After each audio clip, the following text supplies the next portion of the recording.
My name is Wade. I'm 38 years old, and for the last 15 of those years I've owned and operated a small auto shop just outside of Greenville, South Carolina. I'm a mechanic. My world is one of concrete things, torque specs, fluid dynamics, the satisfying click of a socket wrench seating properly. I deal in logic and diagnostics. If a car comes in with a problem, there's a reason for it. And you can find that reason if you just follow the evidence. That's how I've lived my whole life. I'm a practical person, but I need to tell you what happened to me and my brother Shane out in the Sumter National Forest on a piece of land we thought was our own little slice of heaven. I know how this sounds. I was the guy who would have laughed at a story like this. I would have offered a dozen rational explanations, from a misidentified bear to someone pulling a prank in a cheap gorilla suit. I can't do that anymore. You can't rationalize away something that's breathing down your neck. Something you can smell, something whose eyes you've seen reflecting your own terror back at you in the dark. I'm not telling you this for attention or to get you to believe in monsters. I'm telling you this because it happened, and living with it in silence feels like its own kind of prison. The world is not the simple, explainable place I thought it was. There are things in the deep woods, in the places where the shadows are old and the trees grow thick, that don't follow the rules of biology or common sense. We bought the land. 40 acres of dense pine and hardwood forest bordering a stretch of swampy bottomland, because we wanted a place to get away, a place to hunt, fish, and just unplug from the noise of daily life. It was remote, accessed by a long, rutted dirt road that branched off a barely used county lane. We were surrounded by thousands of acres of national forest. The isolation was the whole point. We thought it meant peace. We figured nothing could surprise us out there. I was wrong. I was so profoundly, terrifyingly wrong. What we found out there, or what found us, has permanently changed the geography of my mind. There are places I can't go anymore. Not even in my thoughts, without feeling that cold dread creeping snorts up my spine. And the sound, that horrible guttural sound that's not quite a growl and not quite a scream. I still hear it sometimes when the house is quiet and the wind is blowing through the eaves just right. The first year we had the property was exactly what we'd hoped for. We spent nearly every weekend out there. With the help of a few friends, we put up a small, sturdy cabin, one main room with a wood stove, a small kitchen area, and a loft with 2 bunks. It wasn't much, but it was ours. We built it ourselves, sinking the posts, framing the walls, nailing down every last shingle on the roof. It felt good, creating something solid with your own hands. The cabin sat on a small rise overlooking a creek that fed into the swampy area. It was a pretty spot, especially in the mornings when the mist would hang thick and low over the water. My brother Shane is 4 years younger than me, and we've always been close. He works in construction, framing houses, so he was the lead on the cabin build. He's a bit more excitable than I am, quicker to jump to conclusions, but he's solid. You can count on him. Our weekends fell into a comfortable rhythm. We drive up Friday after work, get the generator running for the lights, and start a fire in the pit outside.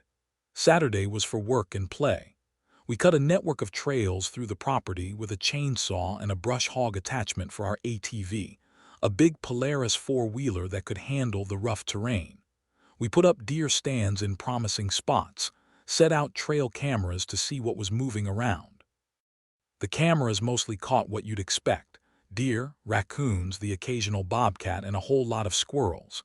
In the evenings, we'd sit on the porch with a couple of beers, listening to the chorus of frogs and insects, feeling the stress of the work week melt away. It was perfect. We talked about everything and nothing: work, family, old memories. It was the kind of easy companionship that only brothers can have. Sometimes, just for a laugh, Shane would bring up old local legends. He'd read some article online about the lizard man of Scape or Swamp, or tales of strange oversized wolves that were supposed to haunt the old logging tracks in the Appalachian. I'd always just shake my head and tell him he spent too much time on the internet. It's just stories, man.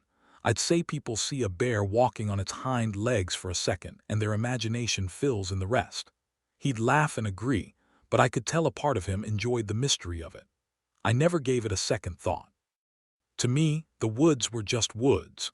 The only things to be wary of were rattlesnakes and yellow jacket nests. That was the extent of the danger as far as I was concerned. The normally of it all is what I try to hoe. LD on to now. To remember how it felt before. The smell of pine needles and damp earth, the sound of the creek, the weight of the humid summer air. It was a simple, predictable world. The ATV always started. The generator always ran.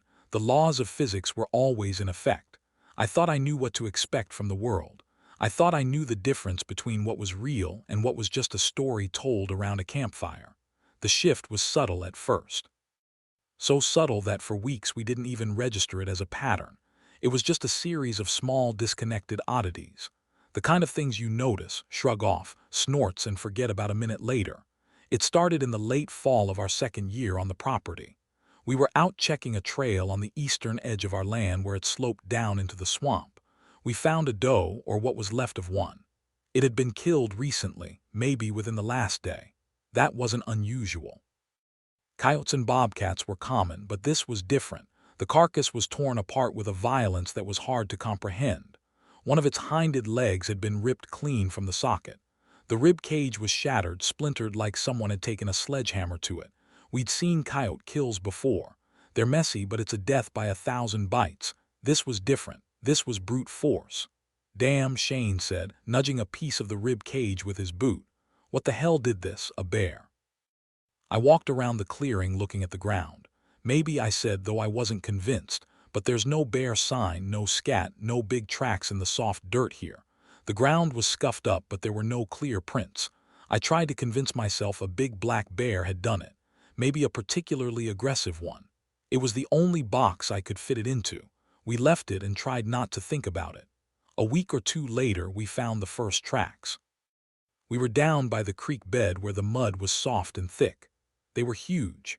At first glance, they looked canine. 4 toes, a central pad, claw marks in the mud. But the size was all wrong.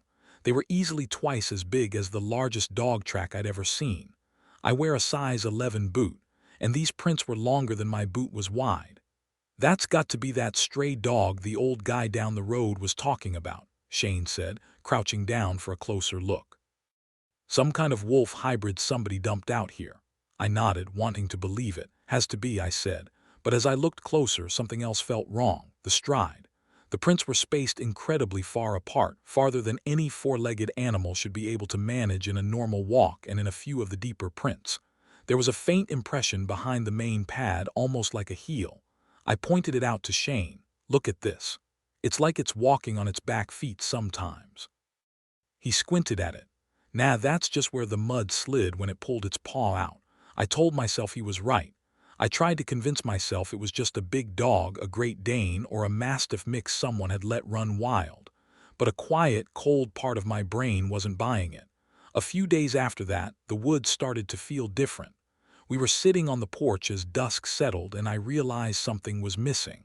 The noise. Usually as the sun went down, the forest would come alive with the sounds of insects, frogs, the call of a whip-poor-will. But that evening it was silent. Not quiet silent.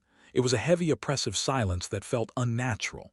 The air was dead still. Even the crickets weren't chirping. Clear as throat. You noticed that? I whispered to Shane. He nodded slowly, his eyes scanning the tree line. Yeah, it's weird. We sat there for almost an hour listening to nothing. It felt like the entire forest was holding its breath, waiting for something. The feeling of being watched was immense. It was a physical sensation like a pressure on my skin.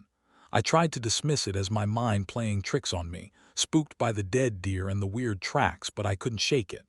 That was the first time I felt real unexplainable fear out there. The unease settled in and never really left after that. Every trip to the cabin felt a little heavier, the shadows a little deeper. We started carrying pistols on our hips whenever we left the immediate vicinity of the cabin, even just to walk down to the creek. It felt foolish, but it also felt necessary.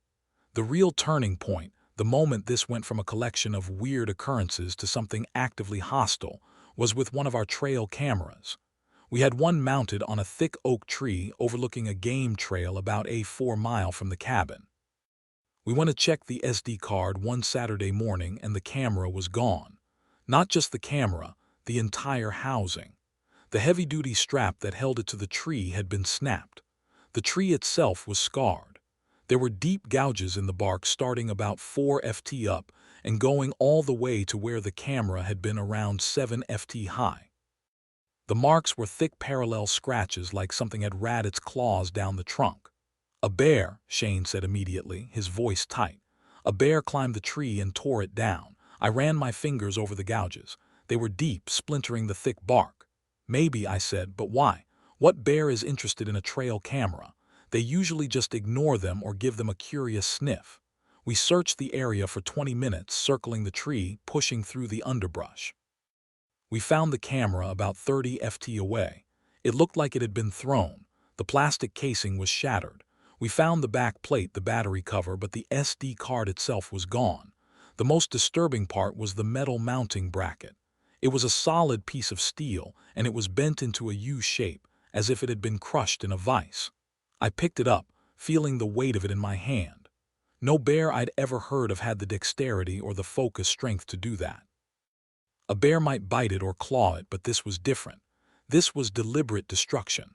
We stood there in the quiet woods, the bent piece of metal in my hand, feeling like a message, a warning. That night we heard the howl.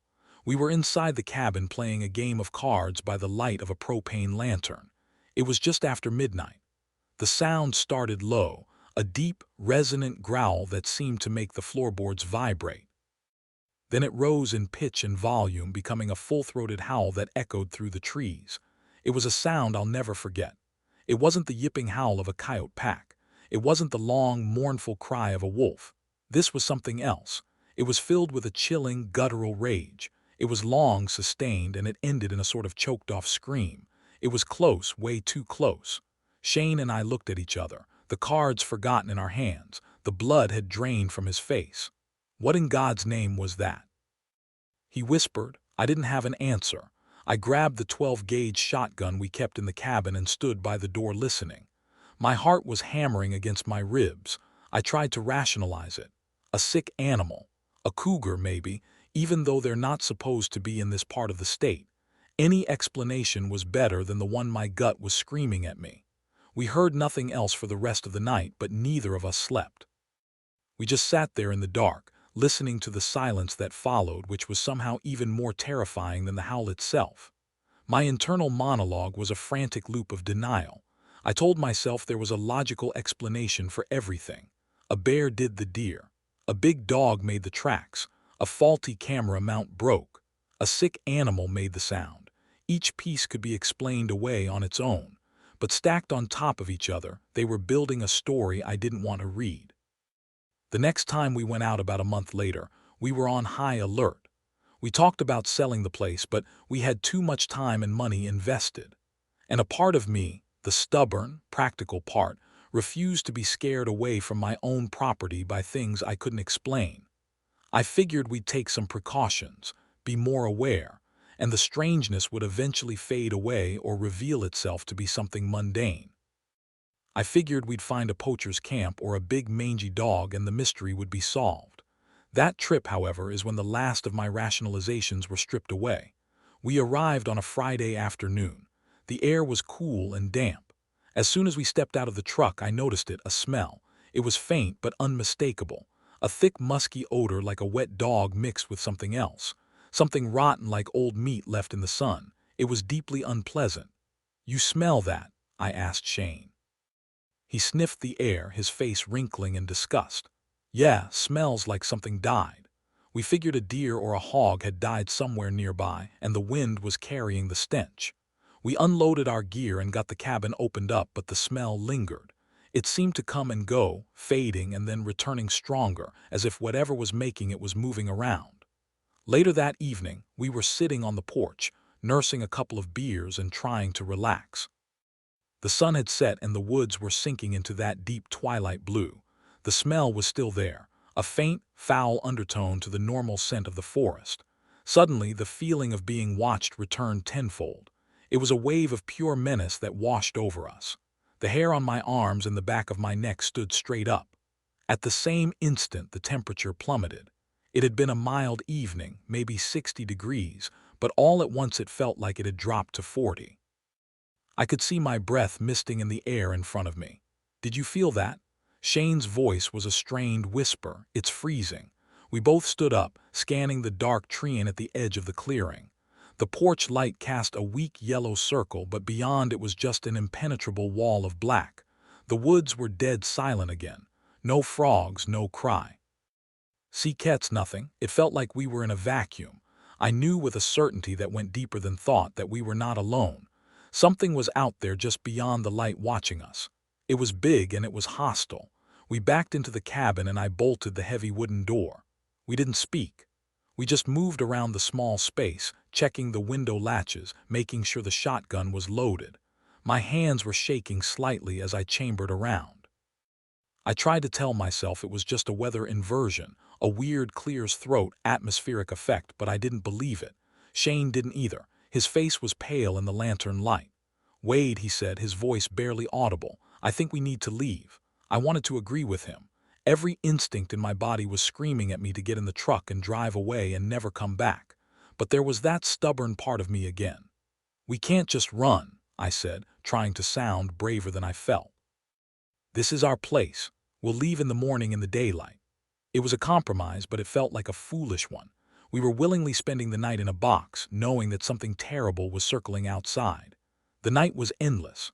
We took turns sitting in a chair by the door, shotgun across our laps, listening a few times.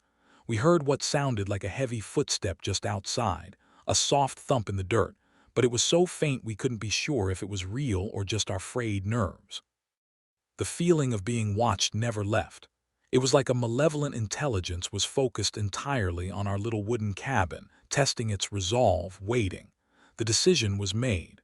We would pack up at first light and get the hell out. But we had to make it through one more night, and we had one more trip to make. Our gear was split between the truck, parked 100 yards away up the trail, and the cabin. We'd also left the ATV parked next to the truck.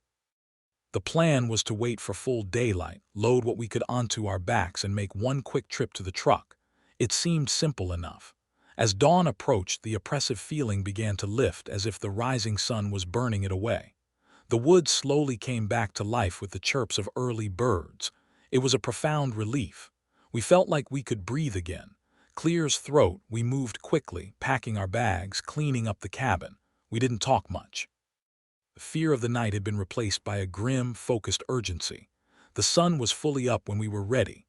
I took the shotgun and Shane grabbed a heavy-duty flashlight that could double as a club. We unbolted the door and stepped out onto the porch. The air was cool and clean. The foul smell from the night before was gone. Everything looked normal. For a moment, I allowed myself to think we had imagined the worst of it. "All right, let's just get this done," I said. We started down the path toward the truck. The path cut through a thick stand of pines before opening up into the wider area where we parked. We were about halfway there when Shane, who was walking a few feet ahead of me, suddenly stopped dead. He raised his hand, signaling for me to be quiet. I froze, bringing the shotgun up to my shoulder, my heart instantly pounding. I followed his gaze. He was staring off to the right into the trees. And then I saw it. At the edge of the clearing, about 80 yards away, stood a figure. It was partially obscured by the trunk of a massive pine tree, but there was no mistaking what I was looking at.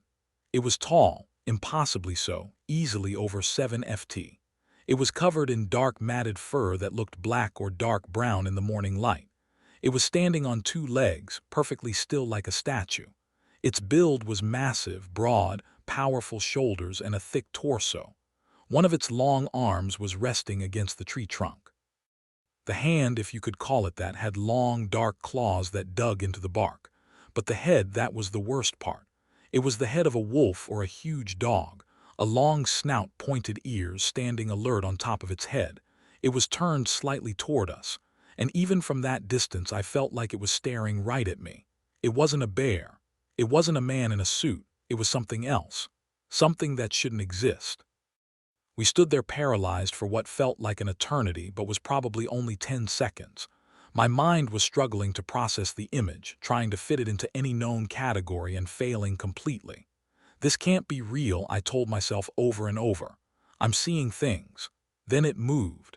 It took one slow, deliberate step back, disappearing completely behind the tree. It didn't make a sound. It was just there, and then it was gone. Shane and I looked at each other, our faces masks of disbelief and terror. "Did you see that?" he breathed. I just nodded, unable to speak. The tactical part of my brain, the mechanic who diagnosed problems, took over. We were exposed. We were between it and our only way out. "Back to the cabin," I said, my voice low and urgent. "Now move." We back. Ked away slowly, never taking our eyes off the spot where it had been standing, then turned and half walked. Half ran back to the relative safety of the cabin, bolting the door behind us. The illusion of daylight safety was shattered. It was out there. It was real. And it was watching us. We were trapped. The creature, whatever it was between us and our only means of escape. The 100-yard walk to the truck and the ATV now seemed like an impossible journey across a battlefield. We spent the next hour in the cabin, a frantic, whispered debate about what to do. My mind was racing, assessing our options. We had the shotgun with about a dozen shells, 2 pistols with a few magazines each, and a couple of knives. We had a little food and water. We could try to wait it out, hope it would lose interest and leave, but after what we'd seen, that felt like a fantasy. It hadn't been a chance sighting. It had been watching us. It knew we were there. "We have to make a run for it," Shane said, pacing the small room. "We can't just sit here and wait for it to get dark again. No way, I'm not spending another night in this place." He was right. The thought of being here after sunset, knowing that thing was outside, was unbearable. My practical mind started working on the problem. "Okay," I said, trying to keep my voice steady. "Here's the plan. The ATV is our best shot. It's faster than we are on foot. We get to the truck, throw our gear and the ATV in the back, and we're gone." The problem was getting to it. "It's out there," Shane said, gesturing toward the woods. "It saw us." "It knows we're here." "I know," I said, "but it's daylight. It might be wary of coming out into the open. We just need a few minutes." We go together. I'll cover our backs with the shotgun. You get the ATV started. The second it's running, I jump on and we floor it. It was a risky plan, but it was the only one we had. Sitting here felt like waiting to die. We spent another 20 minutes preparing, loading the pistols, stuffing shells into my pockets. I gave Shane my .45. "If you see it, don't hesitate, just shoot," I told him. He nodded, his jaw set. We did a final check of the cabin, then unbolted the door. The woods were quiet, too quiet. We stepped out onto the porch. My shotgun held at a low ready, scanning the tree line in a wide arc. We moved down the steps and started toward the truck, walking back to back, moving slowly and deliberately. Every snap of a twig, every rustle of leaves sent a jolt of adrenaline through me. My senses were on fire. The 100 yards felt like 10 miles. We made it to the clearing where the truck and ATV were parked. Nothing. No sign of the creature. A small part of me dared to hope that it had moved on, that we had Clear's throat been spared. "Okay, go," I whispered. Shane moved to the ATV while I stood guard, my back to him, facing the dense woods that bordered the clearing. I could hear him fumbling with the keys, his hands shaking. The sound of the key sliding into the ignition was deafeningly loud in the silence. Come on," I muttered. The starter wed once, twice. My gut clenched. On the third try, the engine roared to life. The sound was a thunderous, beautiful explosion of internal combustion. It was the sound of hope. "Get on," Shane yelled over the noise. I turned and scrambled onto the seat behind him, swinging the shotgun around. He didn't wait. He slammed the ATV into gear and gunned it, fishtailing in the dirt as we shot forward. We weren't heading for the truck anymore. The new plan was simple: get to the county road. We could come back for the truck later with help, a lot of help. We hit the main trail that led out of the property, a half-mile ribbon of packed dirt and mud.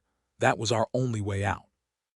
And that's when we heard it, a sound from the woods to our right. That was not a howl or a growl. It was the sound of something immense crashing through the underbrush, snapping branches like they were toothpicks. It was coming straight for us. Shane screamed something I couldn't understand over the engine's roar. He pushed the throttle to the stop. The ATV bucked and slid on the muddy trail, but we were moving fast. I twisted around on the seat. Shotgun pressed tight to my shoulder and looked back. For a second I saw nothing but the blur of trees. Then it burst from the woods onto the trail behind us. My mind still struggles to accept what I saw. It was running on 2 legs, its powerful digitra legs eating up the ground with impossible speed. Its long arms pumped at its sides, huge clawed hands balled into fists. Its head was low, ears pinned back.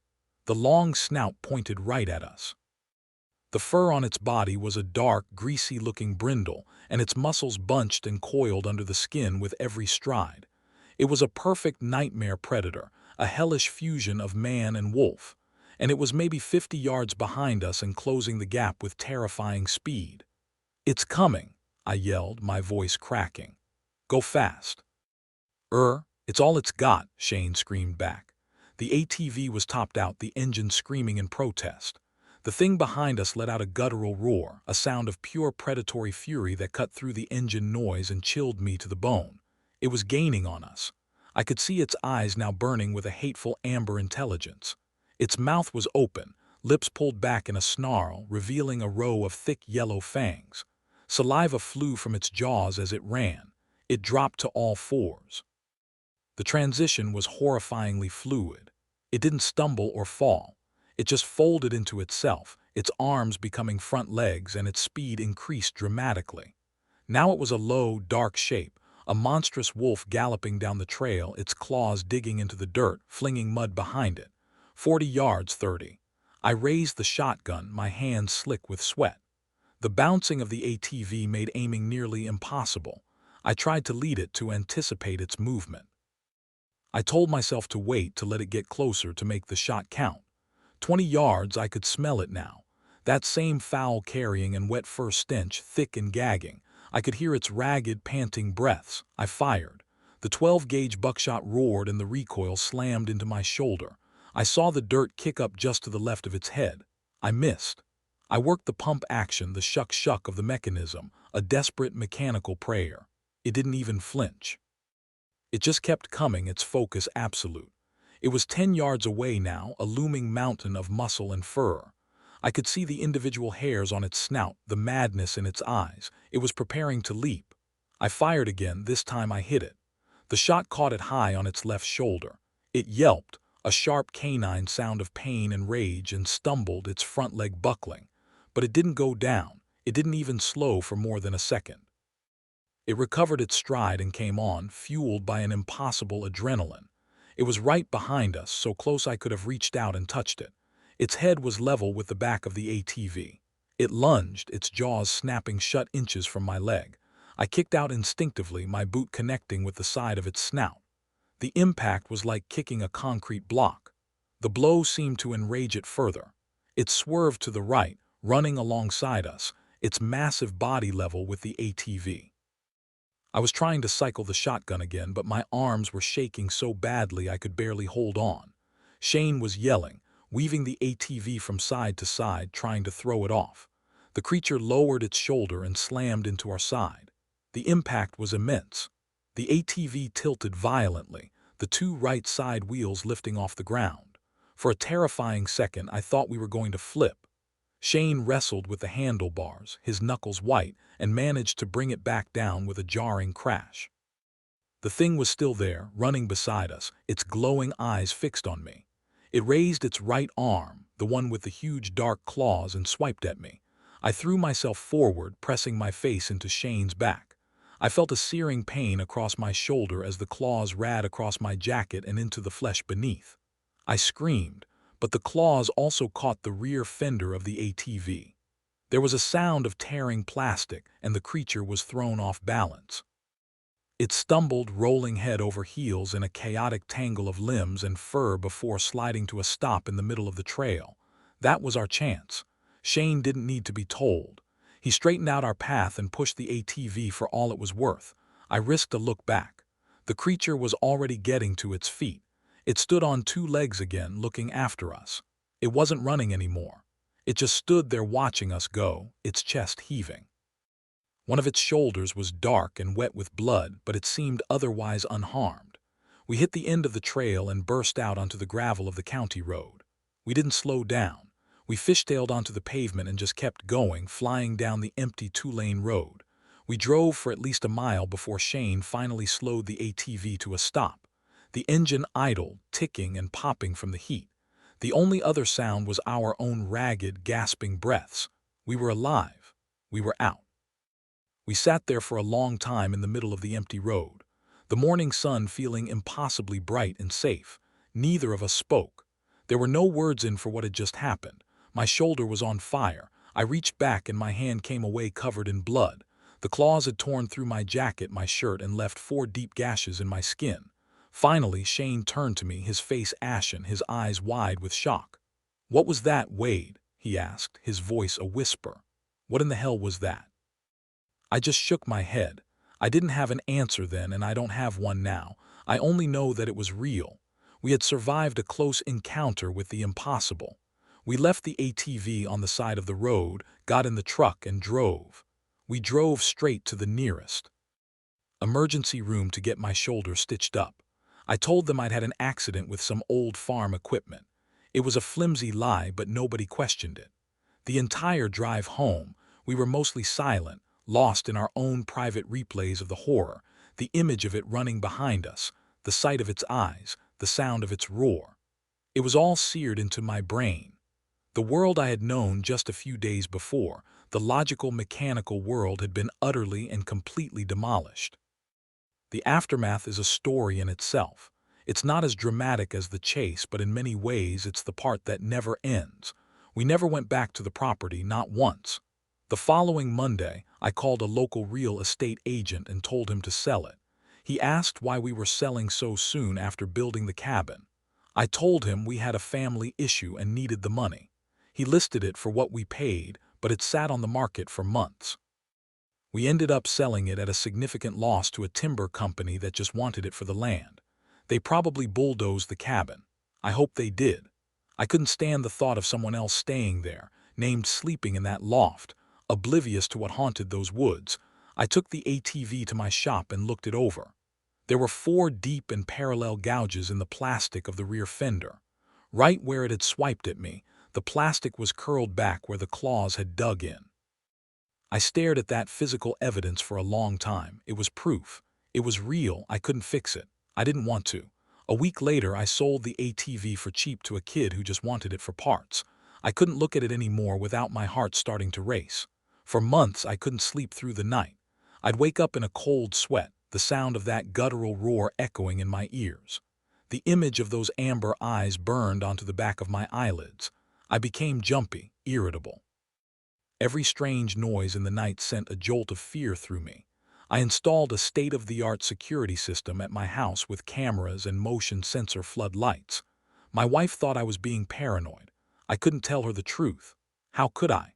How do you tell the person you love that you were hunted by a monster from a campfire story? She would have thought I was losing my mind. So I just said there had been some break-ins in the area. It was another lie in a life that was suddenly full of them. My relationship with Shane changed too. We're still brothers. We still love each other, but there's a distance now that wasn't there before. The experience is a wall between us. We're the only 2 people on Earth who know exactly what happened that day, but we can't talk about it. We tried once a few weeks after it happened. We sat in my garage and I asked him what he thought it was. He just shook his head and stared at the floor. "I don't know, man," he said, "and I don't want to know. I just want to forget it." And that was the last time we ever spoke of it, but I see it in his eyes sometimes. When there's a loud, unexpected noise, I see that flicker of remembered terror. We share a trauma that we can never properly acknowledge. I've spent countless hours on the internet late at night when my wife is asleep searching for answers. I've read stories from all over the country from people who have seen the same thing. They call it Dogman or werewolf or skinwalker. The name doesn't matter. What matters is that I'm not the only one. Other people, credible people, hunters, hikers, former police officers have seen it too. Their descriptions match mine, right down to the digital grade legs and the impossible speed. Finding those stories didn't make me feel better, it made it worse. It solidified the experience, dragged it out of the realm of a personal hallucination and into a shared, terrifying reality. I am no longer a skeptic. I believe now. I have been forced to believe. My worldview has been fundamentally and permanently broken. I live with the knowledge that the world contains depths of darkness and impossibility that we are not meant to understand. I no longer go into the woods. I sold my hunting rifles. I stick to the well-lit, paved-over parts of the world now. But I know it's out there. I know that just beyond the reach of our street lights and our cell phone signals, in the deep, quiet places, ancient things are still walking the earth. And I know that out of all that separates our safe, logical world from theirs is a thin, fragile tree line. I'm telling you this because you need to know. When you hear a branch snap in the woods, it might not be a deer. When you see a pair of eyes reflecting your headlights, they might be higher off the ground than they should be. Listen to that primal instinct, that little voice in the back of your head that tells you something is wrong. I didn't listen until it was almost too late. I'm a mechanic. I fix things that are broken, but this is one thing I can never fix. It's a part of me now.